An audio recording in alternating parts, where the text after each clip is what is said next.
കൊല്ലം കൂട്ടിക്കടയിൽ railway ഗേറ്റിൽ തിരക്ക് സമയത്ത് ഗതാഗതം നിയന്ത്രിക്കാൻ പോലീസിനെ നിയോഗിക്കണമെന്ന ആവശ്യം ശക്തം. കഴിഞ്ഞ ദിവസം ഗേറ്റ് അടഞ്ഞു തുടങ്ങിയ ശേഷം കടന്ന കാർ അപകടത്തിൽപ്പെടാതെ രക്ഷപ്പെട്ടത് ട്രെയിൻ നിർത്തിയതിനാലാണ്.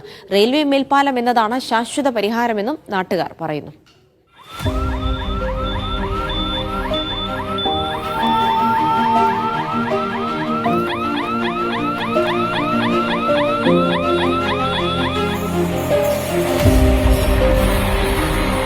കൂട്ടിക്കട റെയിൽവേ ഗേറ്റിൽ തിരക്ക് സമയത്ത് സ്ഥിരം കാഴ്ചയാണിത്. ഗേറ്റ് അടങ്ങി തുടങ്ങുമ്പോഴാവും പലരും വാഹനങ്ങളുമായി പാളം മുറിച്ചു കടക്കാൻ ശ്രമിക്കുന്നത്. മിനിറ്റുകളുടെ ഇടവേളയിൽ ട്രെയിൻ വരുന്നതിനാൽ ആളുകൾ കാത്തുകിടക്കേണ്ടി വരുന്നത് അരമണിക്കൂറോളം സമയം.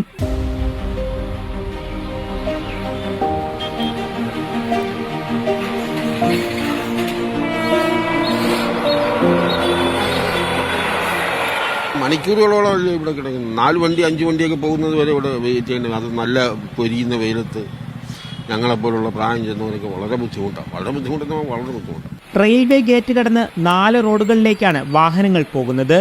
രാവിലെയും വൈകുന്നേരവും ഗതാഗതക്കുരുക്ക് രൂക്ഷം. തിരക്കുള്ള സമയം പോലീസിനെ ഏർപ്പെടുത്തണമെന്ന നാട്ടുകാരുടെ ആവശ്യം ഇതുവരെയും നടപ്പിലായില്ല.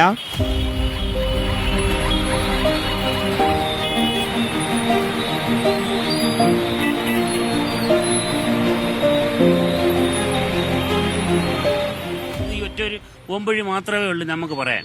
ഇവിടെ 2 പോലീസുകാരെ ഇടുക, ഒരു പോലീസിനെ ഇവിടെ ഇടുക, ഒരു പോലീസിനെ അപ്പുറത്തും. ഈ റെയിൽവേ ഗേറ്റിന്റെ ശാശ്വത പരിഹാരം ഇതിൽ നിന്ന് കണ്ടെത്താൻ പറ്റും.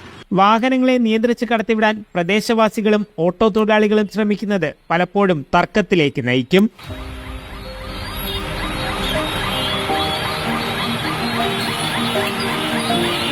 പ്രധാനമായിട്ടുള്ളതെന്ന് പറഞ്ഞാൽ നമ്മളെ വണ്ടിക്കാരുടെ പ്രധാന പ്രശ്നം തന്നെയാണ്. അവരുടെ റോങ് സൈഡ് വണ്ടി കൊണ്ട് കുത്തിക്കയറ്റുക, അപ്പോൾ എതിർ സൈഡ് അവിടുന്ന് വരുന്നവർ റോങ്ങായിട്ട് കുത്തിക്കയറ്റുക. ഇത് രണ്ടും കാരണമാണ് പ്രധാനമായിട്ടുള്ളത്. ഒരുപാട് ഹോസ്പിറ്റൽ കേസ് മരണം വരെ സംഭവിച്ചിട്ടുണ്ട്. അപ്പുറത്ത് കൊണ്ട് ഗേറ്റ് തുറക്കാൻ പറ്റാതെയും പോവാൻ പറ്റാതെയും ഈ ട്രാഫിക്കിലൂടെ തിങ്ങി ചെരുങ്ങി പോവാൻ പറ്റാത്ത അവസ്ഥ വന്ന് മരണം വരെ സംഭവിച്ചിട്ടുണ്ട്. ഇരവിപുരം റെയിൽവേ മേൽപ്പാലം പണി പൂർത്തിയായാൽ കുറച്ചെങ്കിലും ആശ്വാസമുണ്ടാകുമെന്ന് നാട്ടുകാർ പ്രതീക്ഷിക്കുന്നു.